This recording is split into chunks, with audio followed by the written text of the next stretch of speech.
Hey everybody, how are you doing? Jamming out to a little of the Allman Brothers. Oh yes.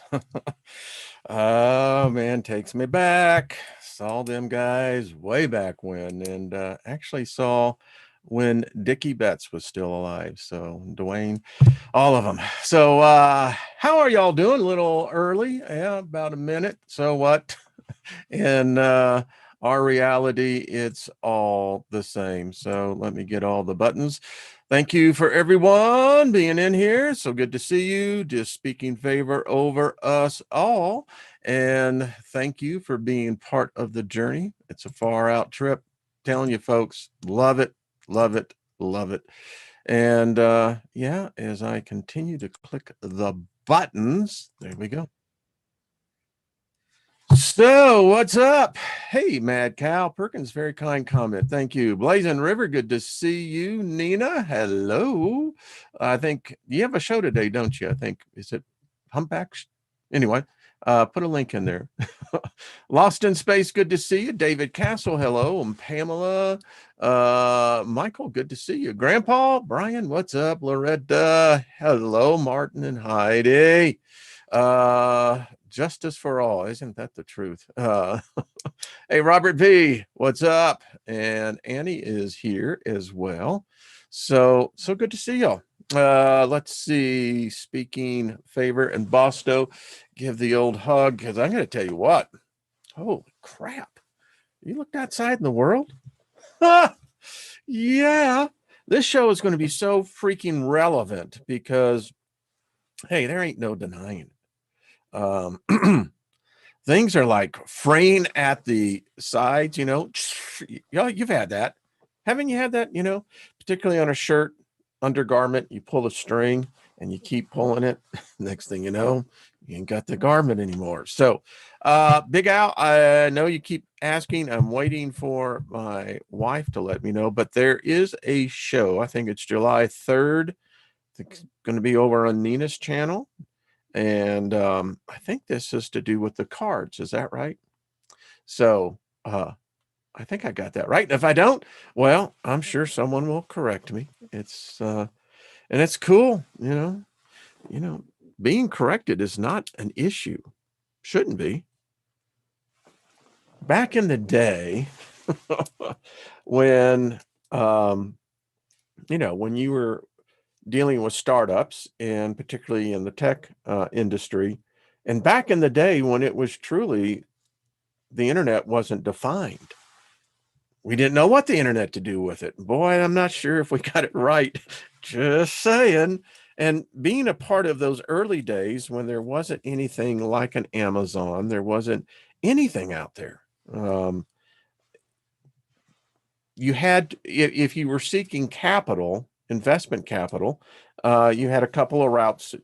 Typically it's a seed round, then you get an angel round, and then you'll go for a Series A round. And if you're going to go for a Series A round, the type of money we were talking back in those days was substantial. So my point is that you would submit and apply for these venture capital conferences, and there were thousands of companies that put in the application.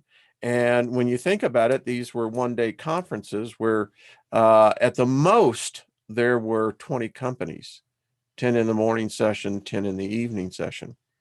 And so my whole point to all this is that you had to go up and give your presentation, and you go before a panel of judges, and they'll rip you a new asshole, and you can't flinch. It's constructive, but nevertheless. So the point is, if someone corrects you, just take it in stride and say, thank you very much.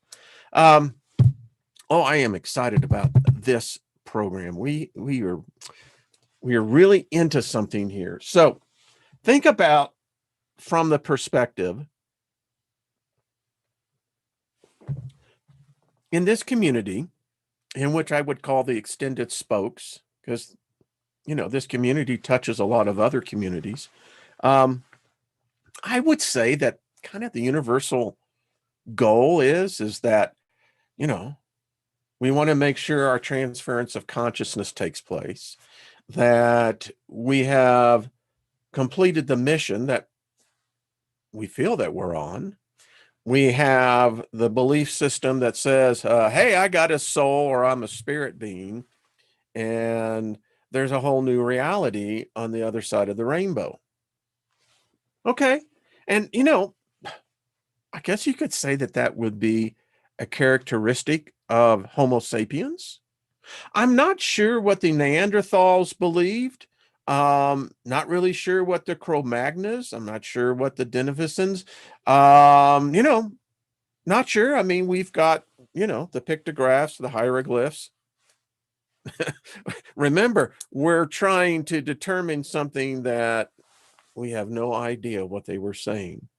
But apparently we think that we do. But the point is that that is us.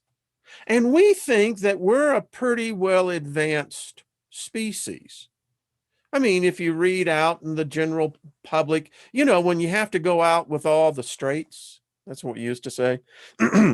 We love it in here because at least we have a perception that is inclusive, that takes into the understanding many truths that the straights don't want to deal with.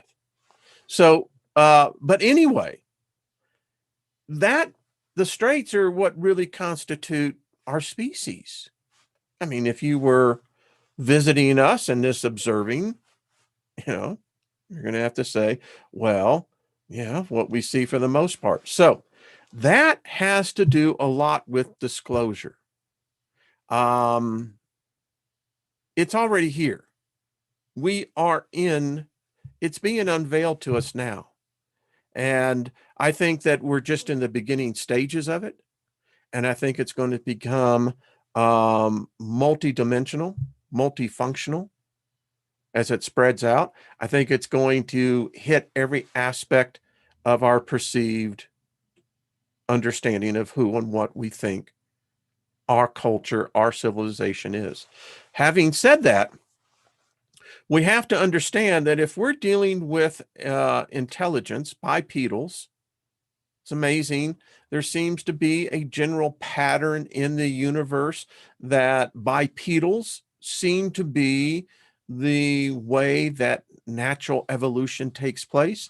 There are others that have other extremities, but for the most part. And if that is, in fact, what seems to happen, then if someone is visiting us, then they're obviously of a higher classification of a civilization. Now, here is the sad part. We're zero. They say that we're actually about 0.76. To many other civilizations, we're primates. That's what we are. That's how they see us. And you have to agree that I think even primates are probably more civil than humans. I mean, there are characteristics. So, having said that, now that I've served the first round of drinks, I'll give the appetizer. So, let's take a little journey. Sizing up a civilization. This is the Kardashev scale. Kardashev is he was an astrophysicist, scientist back in the 60s. And this is his theory of how you would interpret a civilization, how you would determine where they are in the overall evolutionary ascending scale. As you can see, type 1s, we're going to talk about type 2s, 3s, 4s, 5s. There's 7 altogether because we're type 0. Give me 1 second as I hide this.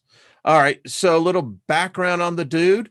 1964, Russian astrophysicist Nikolai Kardashev figured that civilizations can be categorized by the total amount of energy available to them.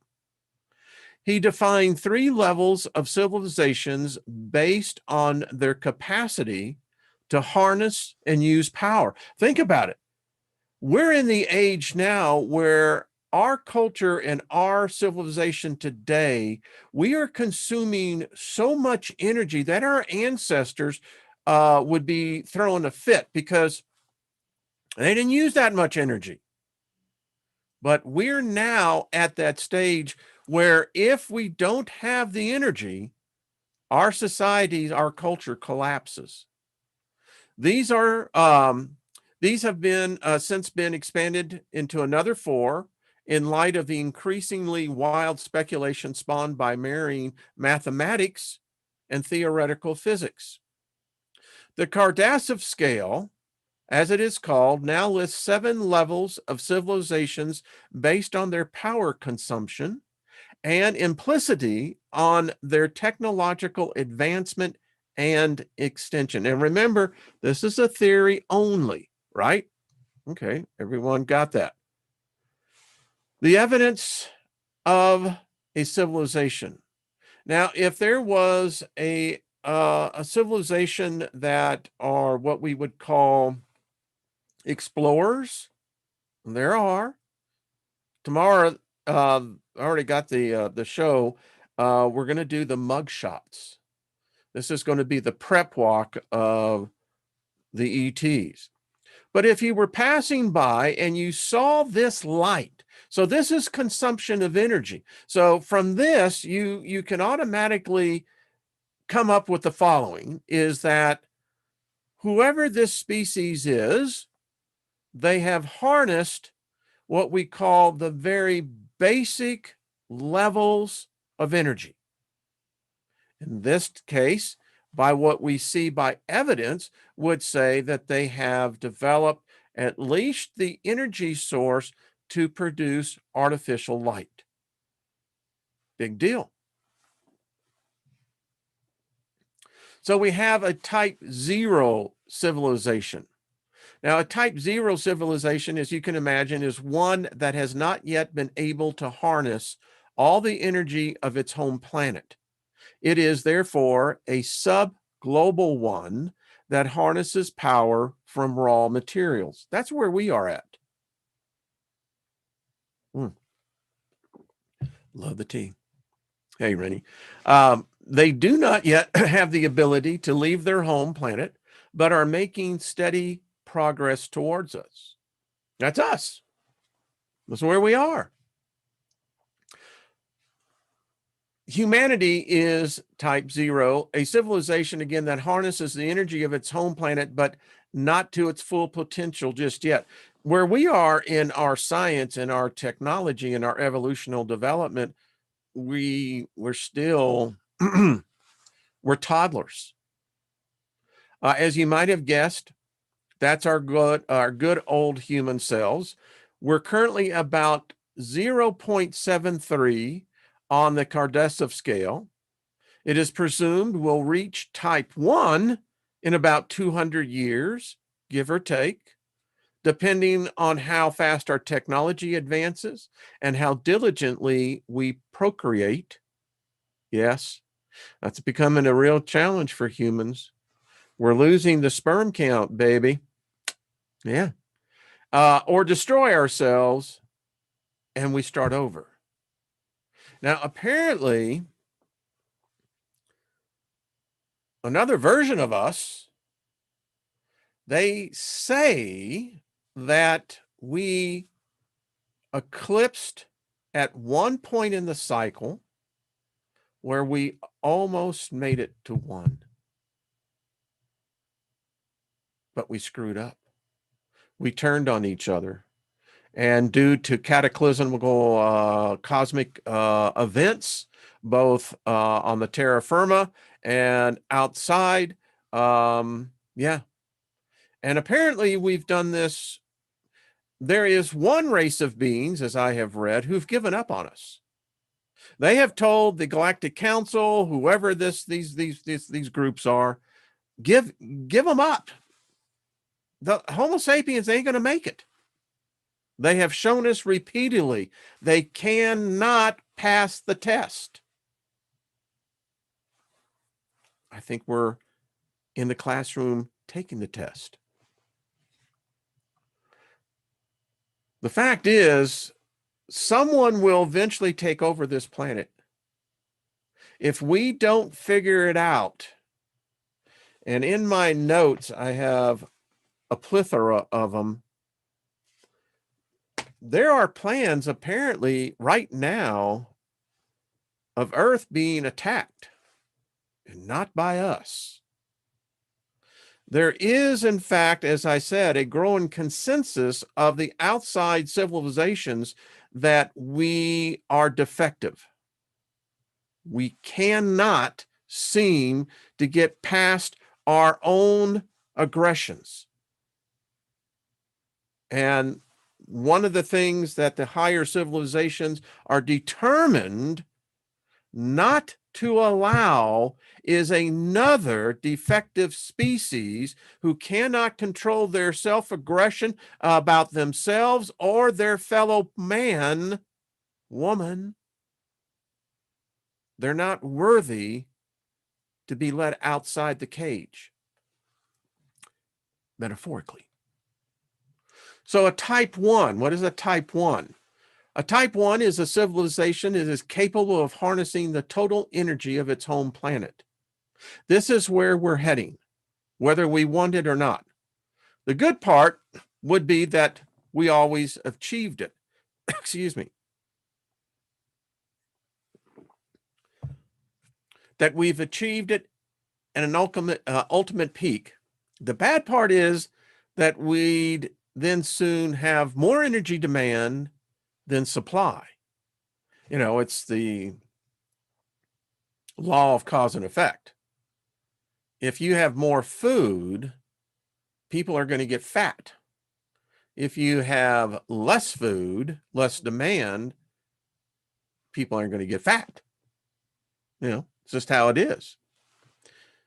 That's how it is in nature. Because evolution can't be so easily halted.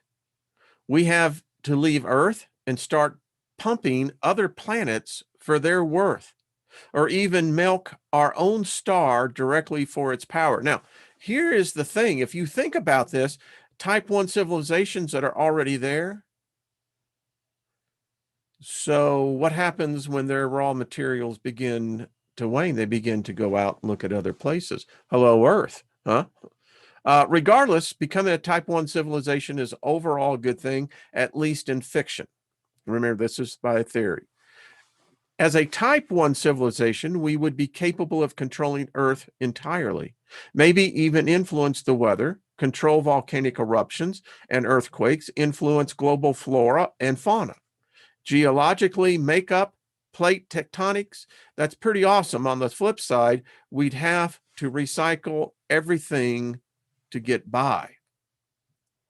A type 1 civilization has complete control over the energy of its host planet. It would, for example, be capable of collecting all of the starlight that falls on the planet. Now, this is really interesting. Think about this. Our sun coats our planet.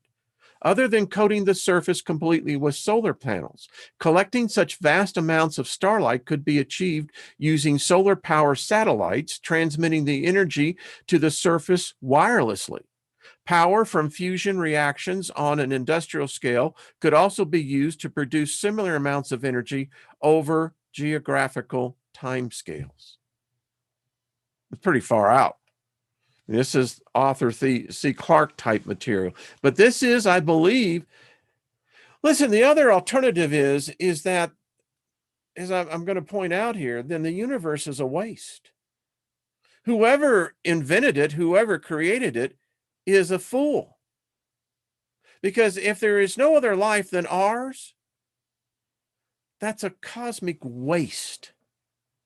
And no ascended being could ever be that wasteful, that arrogant, that foolish. Just saying. So this is a graphical depiction of what we're talking about. The first one controls the planet, learns how to tap into the sun, and then after we begin to conquer that, we look at our galaxy. Now, if we're developing to that, that means there's others who most likely are ahead of us. That would lead us to type 2, an interstellar civilization capable of harnessing the total energy output of a star. This is the next stage in the evolution of a civilization and presumes a level of technological development that allows for gigantic constructions and utmost efficiency. A Dyson sphere. All Next Generation fans, you know what I'm talking about. Dyson structures come to mind here, which are gigantic constructs meant to harness the energy of the stars. I imagine the Type 2 civilization would not just build these megastructures, but also inhabit them and completely control what goes on in the inside. It would control the orbit of all planets in that star system, harvest asteroids and comets at its leisure, and basically consume the entire solar system, an intimidating power to behold. This is what heaven would be. Heaven, if you take it in its metaphorical description, is a place where everything is in balance. And if you have a Dyson sphere, well, you could do that very easily. The Type 2 civilizations have control again over the energy of their entire host stars. The engineering challenge of achieving this would be huge, but conceivable structures have been proposed. One of the most famous is the Dyson sphere, which encompasses an entire star and captures all or the majority of its energy output. A candidate for such a system has been proposed recently. The snappily named KIC, K-I-C, 8462852. Its light has been changing erratically in ways hard to explain through our current understanding of the physics of stars. But is it a Dyson sphere? It's a controversial claim and certainly not one that will be confirmed by anyone anytime soon until further detailed observations can be made. The fact is that we're even spotting this now. And listen, I believe that if man can think it, someone else is doing it. It's just an advanced form of the Borg. The idea is immense. But imagine capturing a star, controlling it. You could have immortality. This is what we're talking about. All right, so then we go to that next level. If you can capture a star and its planets, making them all habitable, you can even make the surface habitable. Imagine what a Type 3 civilization would do. A galactic civilization capable of inhabiting and harnessing the entire energy of an entire galaxy.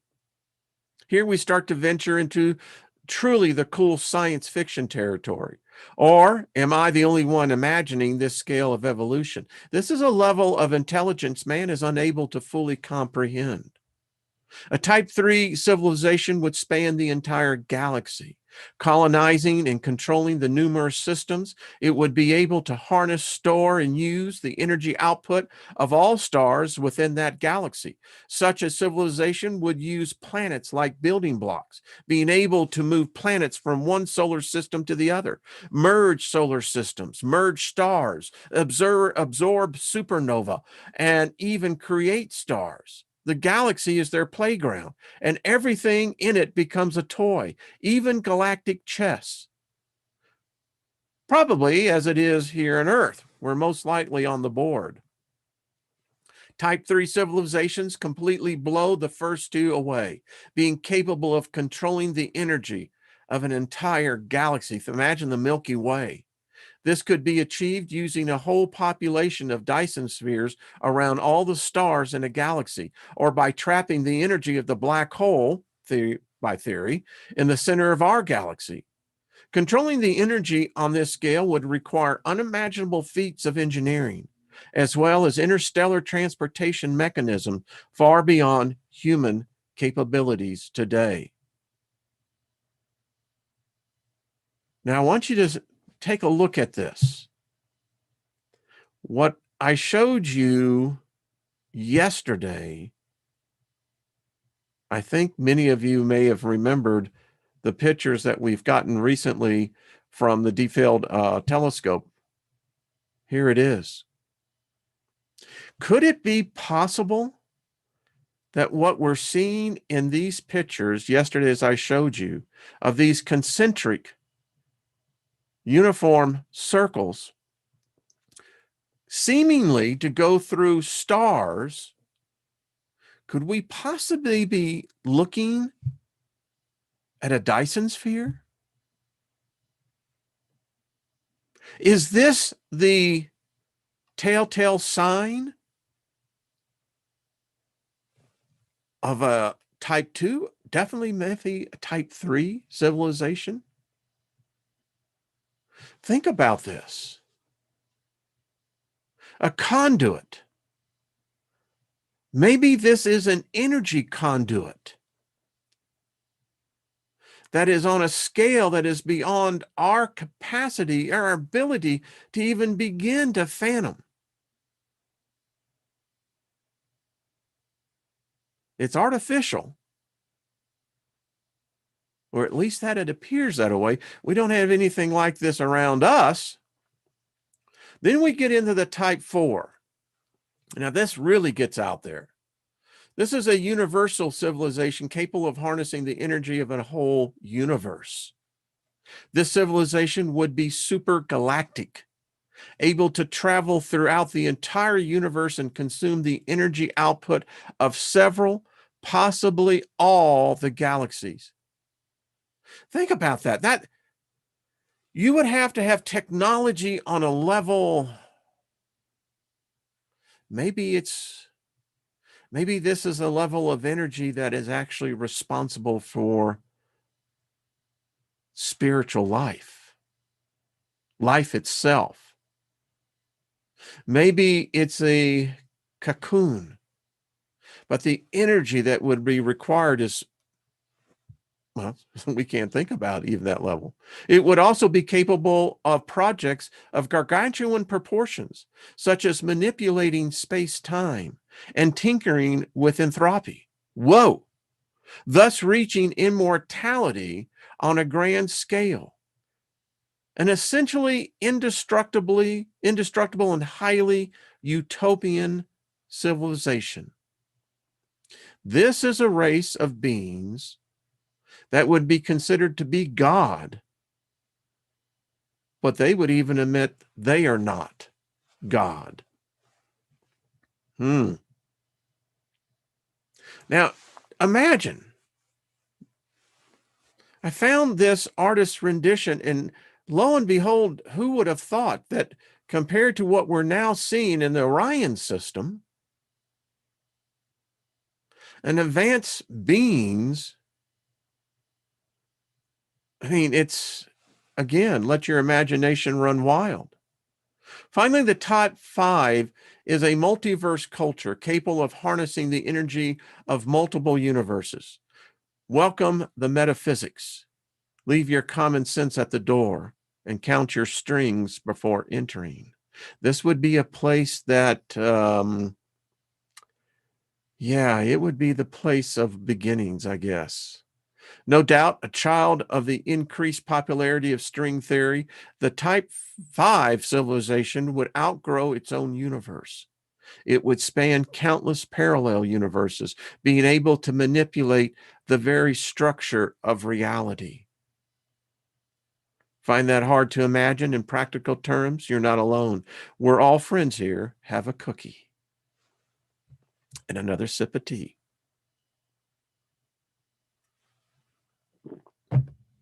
This changes everything. And this is what I mean by disclosure. And I'm just postulating here, going over a theory that was developed nearly 50 years ago, 60 years ago. But is this what we're seeing? And imagine how a civilization, they would find communicating with us virtually impossible. We're going to learn that they have been sending us messages for thousands of years. We've just now matured to a stage to where we can pick up some of those. The type 6 civilization is even more abstract than all the rest. The type 6 exists outside of time and space and is capable of creating universes and multiverses and destroying them just as easily. It's similar in concept to a deity. It's hard to imagine a story with such a civilization, since its perfection and indestructible nature would offer little conflict potential. Unless, of course, you're a lower type civilization waiting to be chewed, swallowed, and digested by one such type of 6 monstrosity. It's a recipe for paraversal tragedy on a reality scale. You know, are we all just food here? But there are the concepts. Those are the ideas that, if in fact are true, then we have to put it into, I think, retrospect of, well, what would ET look like? The book that I have been reading and just about finished, along with about 2 others that go hand in hand with it, it's very clear that the concept of a deity, of a god, this whole substructure of good, evil, angels, demons, Lucifer, Satan, Lilith, all of that structure is artificial. It's probably a representation of a structure of a probably class 2 civilization, maybe class 1. But it's very plain that the constructs throughout the whole theme is one of servitude. It's designed that way. And that presents a problem for many of the ETs that have come through here. And we are a petri dish because there's no restrictions. Man hasn't put restrictions on what comes into this planet and what goes out. So why would a more advanced race think that they're somehow violating our sovereignty? Who says that we own this planet? When they redid The Day the Earth Stood Still with Keanu Reeves and Jennifer Connelly, it was real interesting because when Kathy Bates was talking to Keanu Reeves, who is Katu, she says, well, we don't like you. We own this planet. And he looked at her and he says, you own this planet? Says who?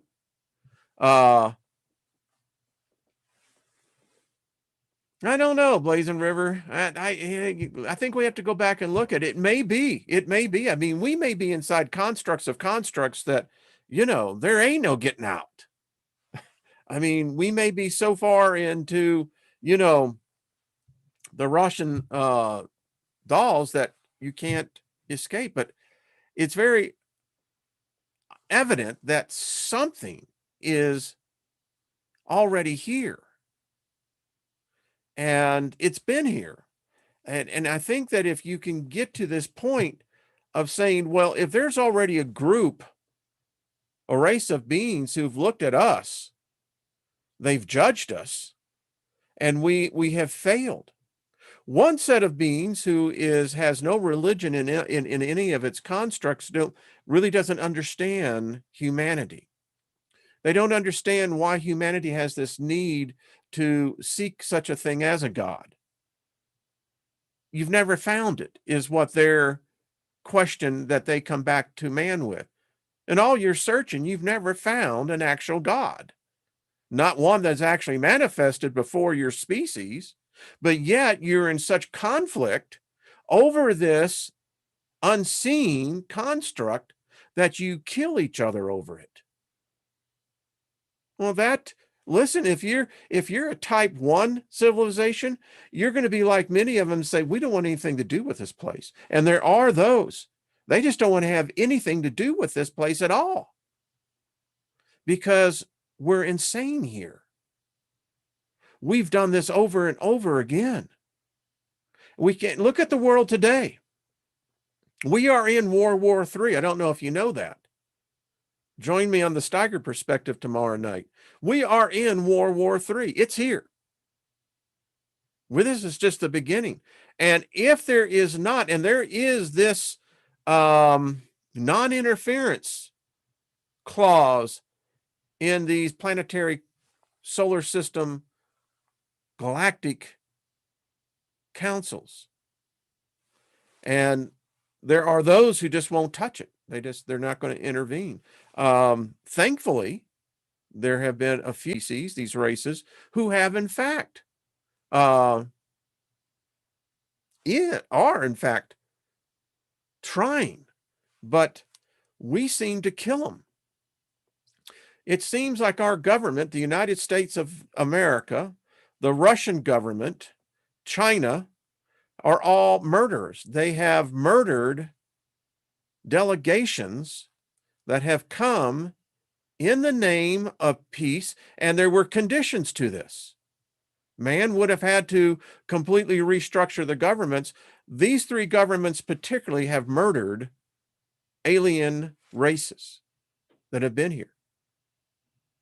Now, that's pretty sad when you think that you and I can't do a damn thing about that, other than the fact that we can begin to make contact.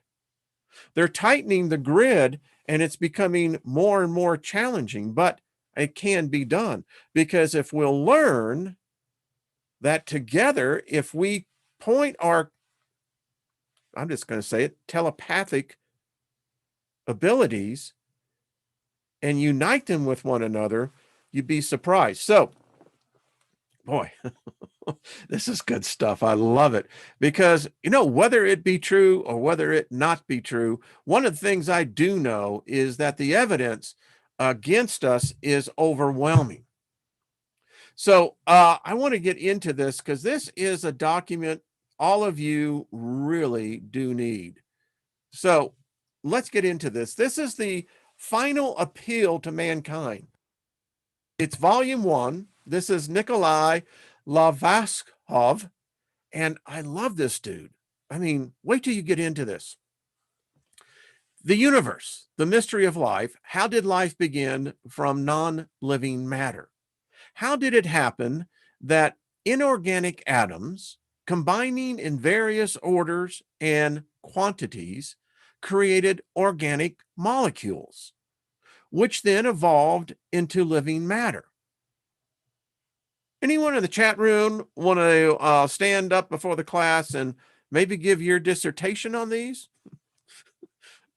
I'd say, teacher, I'm still learning. The enigma of life. How did it all begin? How did it unfold? And how did it bring forth such multiplicity of living forms? Where did man come from when he first appeared on planet Earth? Did he develop slowly according to the Darwinian theory of evolution? Was he thrust from the Garden of Eden in order to expiate his sins before God? Or, if not God's doing, who brought man to this planet? When? And for what purpose? And how can we account for the rich diversity of all the races of man? How did we come to possess the capacity to think? What happens to us when we die? And what awaits us after death? If there is a soul, what is it? Where does it go when we die? If heaven and hell exist, then where are they?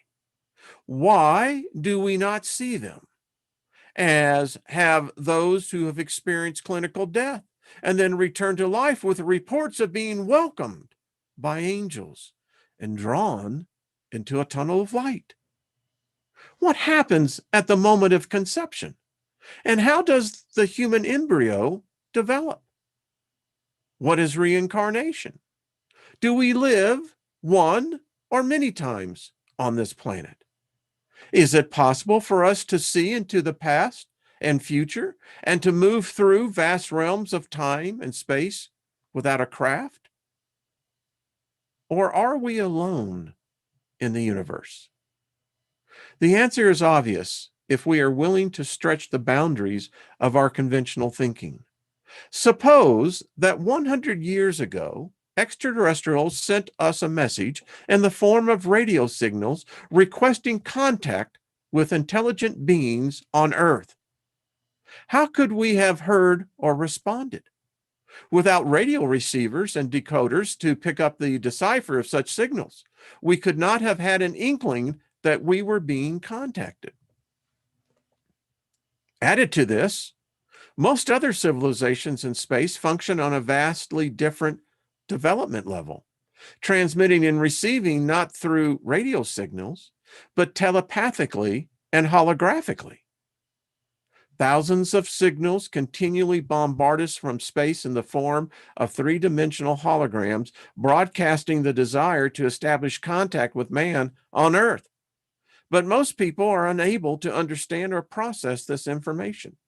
The few who can register and understand it translate it into common everyday language. But sadly, despite their efforts, these messages fall on deaf ears. This is what happened earlier in this century. In 1929, when Nicholas Roerich delivered the third appeal from the Coalition of Civilizations, it was simply ignored. There are billions of civilizations in space. Some are still in the early stages of their evolution, while others, like our Earth civilization, have yet to emerge. There are also those who have already reached high levels in their development. This is a normal and natural process.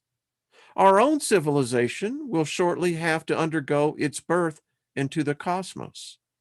If we succeed, we shall reach a qualitatively new and advanced level of development. Using only the power of thought, man will be able to influence the planet's ecology, modify the weather, abort natural disasters, and heal the wounds inflicted upon nature by our senseless acts. We shall be capable of truly understanding ourselves and our ability or abilities. Time travel to the past and future and space travel over billions of light years will not seem, as some believe, miraculous or delusional. Rather, in times to come, if and when we are willing to accept the new knowledge required to elevate us to the next level of understanding of natural law, these things will be commonplace as air travel is today. Think about it. You go back to the time of, I don't know, let's go 500, CE. And you were going to tell people that you could actually go to a building, walk down this rampway, you get inside this aluminum tube, you sit down, you strap in, and this aluminum tube has got these huge fire breathing things on it, and they propel you through the sky. Well, they would lock you up or off with your head because you're crazy. Yeah. If the human race refuses to adopt this new knowledge, Earth's emergent civilizations will remain stillborn, destroying itself before it fully develops. I know that for many, This assertion will appear outrageous and will stir up angry protestations. They will say, our civilization has achieved such tremendous success everywhere. Man has walked in space, traveled on the moon, and soon will reach Mars, etc. Science, culture, the arts are rapidly developing, especially in the last 100 years. Currently, we are in an information revolution. True. But look at this is my commentary. What good has it done to us? We have built ourselves into the fourth right. Our government is becoming more totalitarian, and that's the same in England, the same in France, the same in Germany, the same in Canada, the same in Australia. We are building a global prison out of our technology. Hell of a way to advance, isn't it? Mankind ought to stand up and just be proud on that one. You see, we're failing. We're on trial right now, and we are failing. And if we fail this, I'm telling you, invasion is a real reality that could very well happen sooner than we think. The final appeal to mankind may strike some readers as harsh and absolute, but try to listen and understand before jumping to conclusions. As Jesus exhorts, he that hath ears, let him listen. It is an exercise in futility to offer food to a starving man if he refuses to eat. He will die of starvation no matter what you offer him. The new knowledge and the willingness to share it are available to the people of the earth, but it will not save them if even at the brink of disaster, they refuse to accept what is offered. If this should happen, regrettably, our only recourse would be to patch up what can be salvaged and prolong the time left for Earthman to come to a final decision before they die. So, you who are still asleep, wake up before that sleep becomes eternal. In Jesus' day, there was still time to postpone awakening. This is no longer the case. We have run out of time. The human race has reached a critical point in its history, a real, tangible doomsday. This is not some empty abstraction, another end of the world story that has been repeatedly foretold in the course of our history, yet never came to pass. Most of us have stopped reacting to such warnings and have become confident that the end of the world will never come. What is this doomsday, you ask? This crisis in human evolution?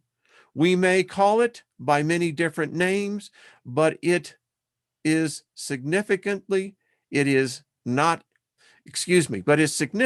is not its label, but in what it really forebodes. And we may well ask, what is the significance of mankind in the cosmological picture? As I will show, man has a significant role to play in the development of civilization on a cosmic scale. But this role has remained hidden for thousands of years. Ignorance, lies, and failure to grasp and understand the basic laws of nature have served to keep man's true destiny hidden from himself. The laws of nature functioning whether or not man understands them, it makes no difference. But from now on, humanity will be unable to survive and progress without this understanding. Frankly, unless man does learn to live his life according to these fundamental laws of nature, there will be no one left to evolve on our majestic blue planet Earth. No nuclear war is required for man's demise. If we continue to abuse and meddle with nature without heeding her laws, we will self-destruct faster than a nuclear holocaust could dispatch us. We must be mindful of Christ's warnings. When the blind lead the blind, they shall both fall into a pit. Only a century ago, we were in no danger of extinction. Now it is imminent and palatable. What is this sentence of death that hangs over our heads? Over a period of billions of years, flashes of lightning in the Earth's atmosphere gave rise to a layer of ozone that made life on Earth possible by deflecting lethal radiation from outer space away from our atmosphere. Seawater actively absorbed the radiation, thus enabling primordial life forms to develop within. These early sea creatures continued evolving in the water until Earth's ozone layer was sufficient to deflect most of the radiation back into space. Only then did life migrate from the sea to solid land. Beginning in 1961, the technology developed then and still in current use today destroyed 30% of the Earth's ozone layer. According to calculations, if we continue the present pace of our technological activities, such as repeated rocket launchings into space, within the next 10 to 20 years, the remaining ozone layer will be totally destroyed. I don't know about that, but hey, there are a lot I don't know. Ironically, the means of its destruction will be the very advances we are so proudly hailed as the pinnacle of our scientific achievement. Every living creature on land will perish under the impact of lethal radiation from outer space. Only underwater creatures will survive, and everything will start all over again from the beginning. Compounding the problem, man, in his ignorance and contempt, has seriously disrupted nature's balance, causing the extinction of thousands of living species and the outbreak of lethal epidemics, such as AIDS and COVID. How did all this come about? At a certain crossroads on the path of his evolutionary journey, man took a wrong turn. No kidding. Socrates observed, to know the world, you must first know yourself. People took no notice of this advice, but tried to master knowledge in the universe without the necessary prior knowledge of themselves. And thus their descendants, following in their footsteps, arrived at the present impasse. No knowledge can ever be absolute, but one path can lead towards the truth, while the other leads away from it. Despite their sharing of common starting points, how can one tell which leads where? When man first tried to grasp the nature of the universe, his mind could not fathom the profusion of questions flooding him all at once. He then filled the gaps in his knowledge with axioms and postulates that allowed him to construct a working model of the universe. He had pursued the correct path of knowledge. This model of the universe would have led him to a new and higher level of understanding, rendering aside the veil of mystery from the unknown. This, in turn, would have made for an ever deepening and fuller grasp of the universe. In other words, had man pursued the correct path of knowledge, his expanding awareness would have left fewer gaps in his understanding and less need for filling them in with theoretical constructs. By contrast, his pursuits of the erroneous path gave rise to more and more theoretical gaps, a state of affairs which should serve as a warning. Modern science has more gaps than ever before and understands even less about the fundamentals of nature, as shown by the fact of the increasingly amounts of experimental data tend to contradict what we have accepted as the basic laws of biology and physics. Modern science is frightened to find itself on the brink of the abyss. As you can see, the whole point, and we've seen this in our history, when knowledge was presented to mankind through individuals, through groups, I am convinced, like the Cathars, they were able to come together as a group and receive knowledge. We see this in India. We see this in other places where there were groups that brought forth new knowledge. And unfortunately, when this new knowledge was brought out forth, the current dictating system eradicated it. And that's the problem. We're trying to build this, and I am grateful for those races of beings out there that are at least giving us another chance. At least I hope they are, because we certainly need it. I want to jump ahead because I want to get into this. That was just the beginning, the introduction. The warning is very matter of fact, and I'll go ahead and read it. This is the third and final declaration of the CGO to people on the planet Earth. The CGO gave its first declaration to the inhabitants of Ar-Muradagarpur, then the largest city on the earth, in the year 756 BC. The second declaration was presented to the inhabitants of Takakol, the largest city on the American continent, in the year 711 AD.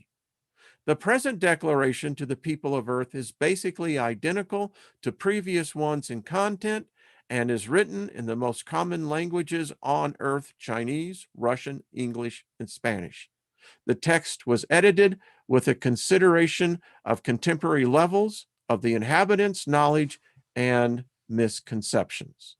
The sole purpose of this declaration is to propose negotiations in the near future between representatives of mankind and the coalition in order to determine whether mankind is ready to become a member of the coalition. The negotiations will be possible only upon your completion of certain preliminary conditions, which will be given later. For a proper understanding of these conditions, we shall offer a brief description of the true nature of the cosmos compared with the one resulting from mankind's characteristics, way of thinking. Now, folks, it's going to get really interesting because I want to finish this out of what's coming at us. I'm just going to continue. By now, mankind has a more accurate conception of the universe than it had at the time of the first and second declaration. So indeed, you recognize that Earth is not flat. It is not located in the center of the universe. It rotates around a star, a sun, like the other planets. And you are certainly aware that the sun is not located in the center of the universe, but is just another star within the galaxy.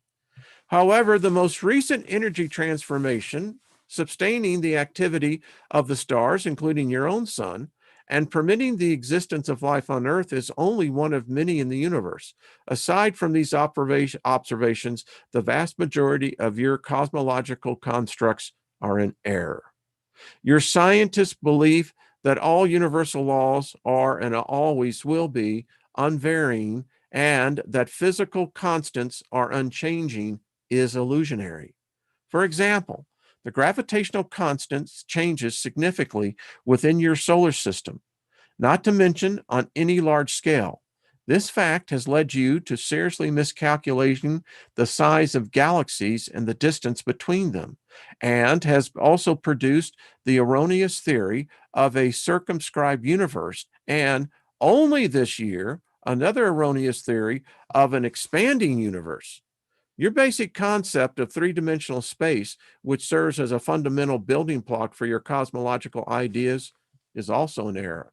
The physical world is always changing. There is nothing static in it including spatial dimensions.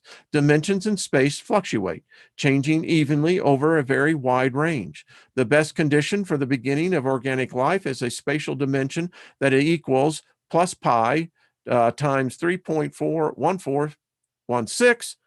Any significant deviation from the number will have a negative influence on life. At present, the region of your solar system has a dimension of plus 3.00017. The nearness of that figure to the even number 3, resulting in your three-dimensional concept of volume, simply misled you. A gravitational vortex with a dimension of minus 3.15 is drifting close to the edge of the greatest concentration of stars in your galaxy. Hear this. Even if it only barely grazes your galaxy, it threatens to wipe out all organic life on all the planets that do not have proper protection. This situation makes it imperative for you to become a member of the coalition in the near future, at least within the next 6,500 years, so the coalition will have another time to help mankind prepare and protect itself from the vortex.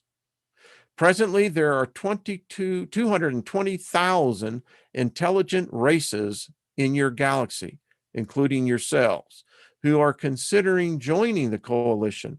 But please do not construe our warning above the vortex as an attempt to influence your decision. Boom. All right. Folks, you can really get this if you want that. This is a good read. I'll just tell you right now. Apparently ET is trying to warn us. So I don't know. If I look at the catastrophe theory that, we go through this every 12,000, every 6,500 years, thereabouts. I don't know. Did they come and rescue us the last time? Maybe. Don't know. But what I do know is we continue to get down this rabbit hole. Here's just a few things. I'll just lay it out. An attack upon Earth is forthcoming. And one descriptive, it's inevitable. One group says that there are already armadas in our skies. We can't see them. Yes, Blazing River, I think that is the cosmic sheet. I think you may be right. Let's see. There is an ever-growing threat. Get this one. This one I found is really interesting. When the Earth's population nears 8 billion, it is said that the human race will be reduced to a number less than 500 million. Now, that's an odd take on the Georgia stones, isn't it? And here it was in a completely different book. Earth has been attacked recently. Recently could be within the last 5,000 years. Some say within the last 3,000 years. These are small-scale incursions. Many are just small skirmishes with the sole reason is to primarily abduct animals, even fauna, plants, who'd have thought, and humans. Humans are apparently one human being to one particular race can provide enough DNA that will sustain these. Apparently, there are races that this is what they do. They grab people like, humans, and they're gone. You're never coming back to this planet. And apparently, you're used for future stuff. Most off-worlders, and that's what ETs are, they're off-worlders, are not spiritual, at least not in the same construct as humans. Most off-worlders, ETs, do not worship anything. They don't even have a construct of religion. They have this thing that it's you. you evolve according to your self-involvement. That and a great deal of the off-worlders, ETs, do engage in war. In fact, far more greater than what we think. War is the common way of conquest. Planets provide value. Apparently, Earth has a value on it. And our value is going down because the population increases be out of control. So I don't know. I wish we all could be like in the cafe, because this would be a great opportunity for a lot of voices. And David, Barry, if you're still, we really ought to think of that idea that you and I talked about on Thursday after we did our show, because this would be a great opportunity to bring in other voices, because I know y'all got ideas on this. And again, and it's just me, but I think that there's validation to this. I think we are in disclosure. All of the networks, they're all doing it. Think about it. They're all now disclosing it. And it's really interesting that you're almost seeing kind of a surrender to it. We're seeing unprecedented releases from the Pentagon. And when you hear the Pentagon say, got no idea where they came from, appears they got material that we ain't seen before. And oh, by the way, they leave all of our advanced technology in the dirt, in the dust. I mean, yeah. Shannon, what do you got to say? Jupiter ascending is a really good one on that. Yeah, that is really, I agree with you. That one, yep. Mm-hmm. Hey, Julianne, what's up, girl? Good. See, I'm reading all this. So anyway, tomorrow we do the perp walk. I know that I saw some of what Lucky Stone did with over on the Milky Way Soul Tribe channel with Robert V. Very good, very good. And when you think about that, and here I'm just gonna, I know I'm going over, who cares? You see, in my theological studies, I never doubted that there were multiple races. I pretty much had figured that one out. I just hadn't figured out, are they all under the same construct? It appears that this cat that was here, they called Jesus, his name was Jesus. But anyway, seems like he's kind of like this cosmic cat, man, that, he just, he's a hippie. I mean, he really is. Come on. I mean, that would be my preferred attire, sandals and a robe. I mean, how far out is that? But travels the cosmos, man, bringing the message of peace. If we can extract the religion from it, that's what his message was. Like, get your shit together, man. Stop hating your brother. Stop trying to consume what, they got, and stop trying to make a profit and learn to just love yourself. Basically, I think that's what he said. Wayne and the Aliens. Hey, that's a great band. I think you're right, Spirit Woman. Oh, all right, folks. This has been Far Out. Thank y'all. Appreciate it. It's just a lot of fun. Honored to be here. And hey, we'll pick up tomorrow where we left off today. Thank you for hitting the like button. It helps. And much love to all of you. Favor be with you and upon you. And may peace that surpasses all understanding mount guard over your mind at all times. All right.